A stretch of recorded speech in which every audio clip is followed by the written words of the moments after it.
¿Cómo están? Muy buenas noches. Hoy les prometo un programa muy especial, porque El Espejo se viste de gala con la visita de Zoe Valdés, escritora, poeta, guionista y una de las voces más críticas de los regímenes sociocomunistas del mundo, y con quien vamos a repasar la actualidad sin pelos en la lengua.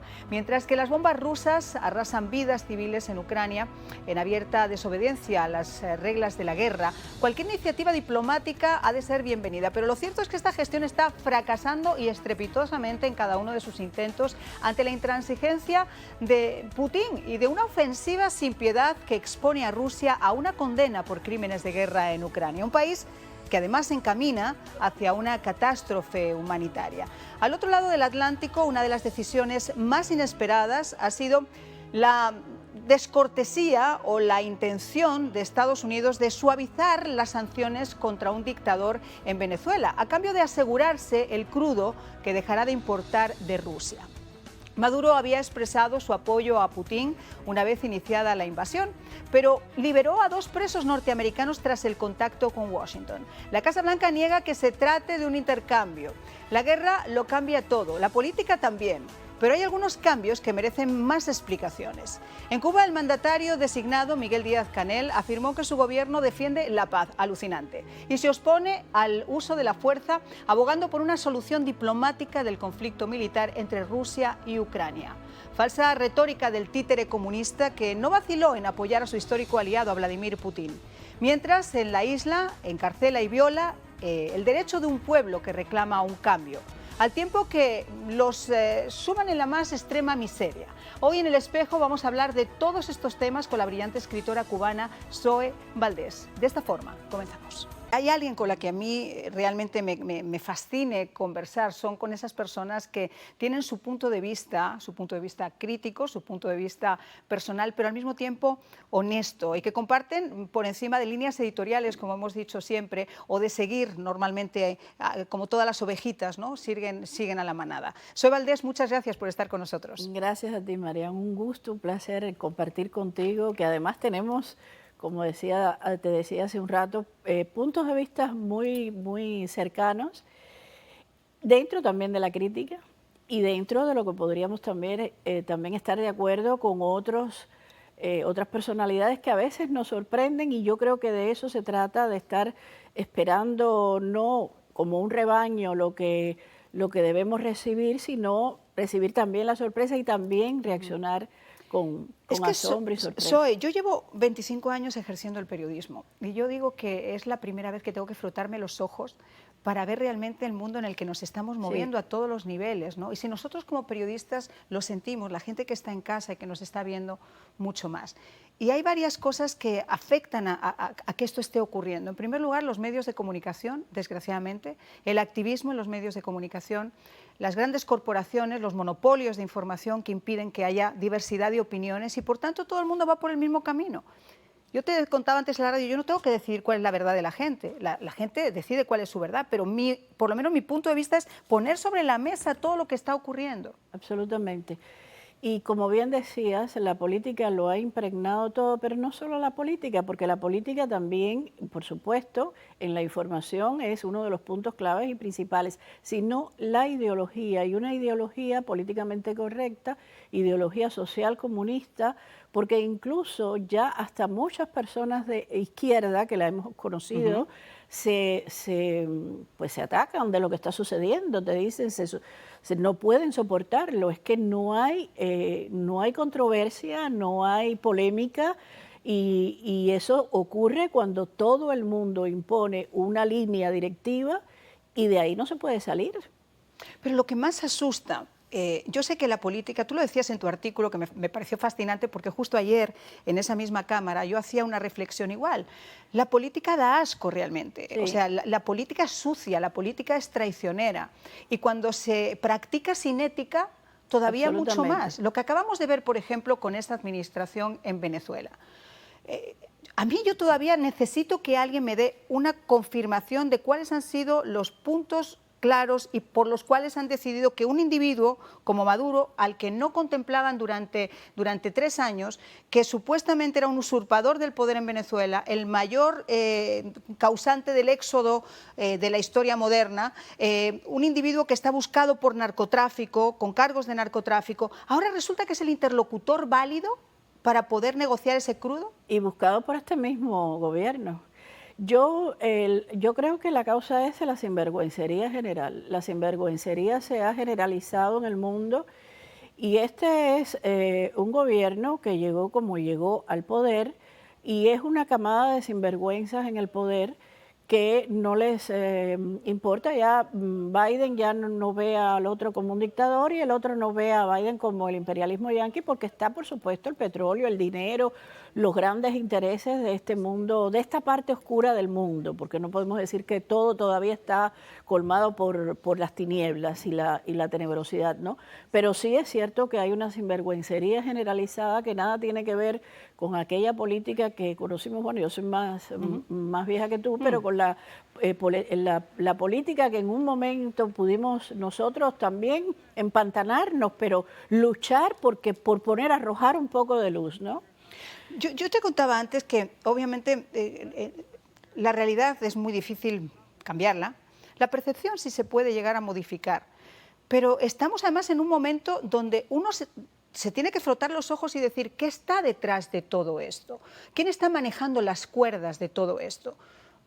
Lo que hemos visto, la representación que hemos visto por parte de la vicepresidenta, por ejemplo, en Europa, lo que estamos viendo por parte de esta administración de cara al conflicto de Ucrania, a cómo es su manejo de la relación en Cuba, en Venezuela, en Nicaragua. ¡Caramba! Caramba, sí, estamos asistiendo, es la palabra, caramba, estamos asistiendo a una desproporción y a un desmoronamiento, que era aquel verbo que le gustaba tanto a Castro primero, cuando hablaba de, bueno, todo eso, el imperio, el americano y toda esa bobería, pero esa gente ya está en el poder, o sea, toda esa gente formada por el castrismo. Siempre reitero, como decía Reinaldo Arenas, los cubanos venimos del futuro, porque muchos de los políticos de hoy se inspiraron, se formaron, vieron fuentes de aprendizaje en todos estos políticos como tiranos, como Castro I, Castro II, Chávez. Yo recuerdo una gran discusión con algunos políticos, no digo sus nombres aquí porque no he tenido el consentimiento para hacerlo, pero en Madrid un día estaba gente de derechas y con una gran admiración por Hugo Chávez. Tú dices, pero ¿cómo es posible que políticos españoles jóvenes encuentren pues puntos en común o sean admirados, se sientan admirados por... Porque son admiradores de salón, son admiradores Exacto. de sillón, son admiradores que ni siquiera a lo mejor han cogido un libro de historia, han sido adoctrinados para llegar a eso. Y eso es lo que nosotros quizá también como medios, como padres, como profesores, como tal, tenemos que comenzar a cambiar. El adoctrinamiento existe. Y lo que hemos visto en Cuba, que la gente dice, pero eso es una islita. No, no es una isla, eso es un cáncer. La metástasis ya desgraciadamente está extendiéndose por toda América Latina, por España y vamos a ver por dónde sigue. Sí, a mí me da mucho miedo España, te lo he dicho, y como te decía antes, yo creo que el papel de la información es muy importante, pero el papel de la educación y el papel de la cultura, la verdadera cultura, o sea, no solo pues leer los libros de moda. Yo recuerdo y en mi juventud, cuando entrábamos en aquellas librerías donde no había casi nada y todo lo que había era lo que permitía el régimen, nosotros siempre buscábamos, la gente inquieta, buscábamos aquellos títulos que se le escapaban a ellos. Y eso es lo que hay que buscar hoy, incluso en el supuesto mundo libre en el que vivimos. Los títulos que se le escapan también a ellos y que nos tienen que inspirar para buscar nosotros la verdad y para por lo menos entender lo que nos están imponiendo. Que algunos ya lo tenemos más claro, pues sí, pero como tú dices, hay mucha gente que no lo tiene claro. Aparte, se hace más cuando se quiere que cuando se puede. Y lo hemos visto, por ejemplo, con lo que está ocurriendo en Cuba. Es impensable que 62 años después Cuba siga viviendo ese régimen de bullies, ese régimen despiadado por parte de los Castros y todas esas marionetas que los continúan. Es impensable que administraciones de los países más importantes del mundo, y no hablo solamente de la de Biden, porque ha habido otras anteriores que tampoco han hecho nada, que no se haga nada, que Cuba en este momento no tenga internet, cuando Ucrania, que hace 16 días está con una guerra, tiene internet desde el día 1. Sí, Ucrania tiene internet, pero Ucrania también, discúlpame la palabra, tiene timbales. Claro. Entonces, el 11 de julio yo creo que fue una fecha clave en la historia de nuestro país. El 11 de julio una gran cantidad de cubanos se lanzaron a las calles. Hoy yo tengo una gran esperanza en ese pueblo que está, como dijo Guillermo Fariñas hace poco en una entrevista, que no está ya dormido después del 11 de julio, ni está siquiera entretenido. Y además en esas mujeres, madres, que por primera vez cuando las oigo, siento, no por primera vez, porque esas madres existieron siempre en Cuba, la madre de Pedro Luis Boitel, en fin, pero hoy en día mujeres que nosotros pensábamos que ya le habían arrebatado, arrancado la fuerza del alma, están enfrentando de manera muy valiente y bastante seguido y continuado, porque sus hijos están en las cárceles e incluso muchos son menores de edad. Exactamente, nosotros lo hemos comentado en el programa, hemos hablado con madres, hemos hablado con asociaciones de abogados para ver qué se podría llegar a hacer, pero es que es impensable que eso siga ocurriendo todavía en el siglo XXI, a la luz del día de hoy, que siga ocurriendo y a 30 minutos de la Florida, cuando nos hemos metido en saraos muchísimo más lejanos, cuando obviamente ha habido un gasoducto o una línea de petróleo que haya podido mover esas conciencias. Vamos a volver con Zoe Valdés en solo unos instantes. Hablando precisamente, Zoe, del tema de Cuba, por ejemplo, otra de las cosas que están haciendo es imponer esos destierros forzosos, esa emigración forzosa, ¿no? Sí, ya eso se había experimentado, no como ahora, con la intensidad de ahora, y tiene que ver con el plan. Hay un plan, yo siempre lo he dicho, a mí me han dicho horrores por decir cuidado, porque este plan existe, es un plan que se ha fraguado incluso con el gobierno de Estados Unidos. Ya en globalista. Globalista, y en épocas de Obama eso se dio y ahora volvió de nuevo. Y eso es lo que se está preparando, o sea, sacar a la gente incómoda y también, ojo, que eso es muy importante, es sacar a los supuestos líderes de los supuestos grupos opositores para sembrarlos en España, como Junior García Aguilera, que sin duda alguna es un líder que junto con el gobierno social comunista de Pedro Sánchez y el régimen ha sido enviado a España para entorpecer el trabajo que se está haciendo en Europa de la oposición y del exilio.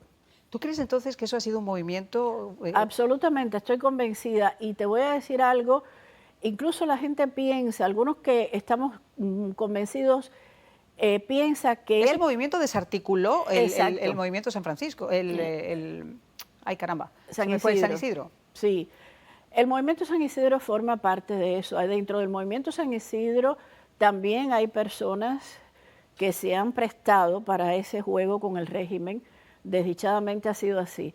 Y porque no se hace una huelga de hambre y en medio de la huelga de hambre se pide un atún para comer, un trozo de atún para comer, cuando se sabe que se queda, que hay una prueba de un ticket que va a quedar y que el régimen lo va a sacar para desacreditar a los que de verdad están haciendo la huelga de hambre. Pero eso está muy fuerte. Eso está muy fuerte, pero es que todos esos grupos opositores dentro de Cuba están penetrados por gente si eso es así, si lo que estás diciendo es así, es fuerte, ¿no? Porque además la seguridad del Estado siempre ha estado ahí. Siempre lo ha hecho, siempre. Yo me recuerdo, y busca en El País un artículo que yo publiqué en la época, que se llama Tamarindo, no me acuerdo el número del lugar, pero era el número de la calle, Tamarindo 37, creo que era, y fue una huelga de hambre también en donde participó el doctor Oscar Elías Bisset, y ahí dentro habían penetrado gente que desarticularon aquello y que destrozaron en buena medida el proyecto, el objetivo que tenía esa huelga de hambre con esa gran personalidad que es el doctor Oscar Elías Bisset. Fíjate que vamos a cambiar un poco de tema porque el tema de Ucrania es el tema que nos tiene a todos en la mira. Y tú has hablado antes de bemoles y yo creo que una de las cosas que le ha salido muy mal a este dictador zarista que es Vladimir Putin ha sido precisamente que no contaba, como dicen, con la fuerza que ha tenido el pueblo ucraniano para defender su libertad, ¿no?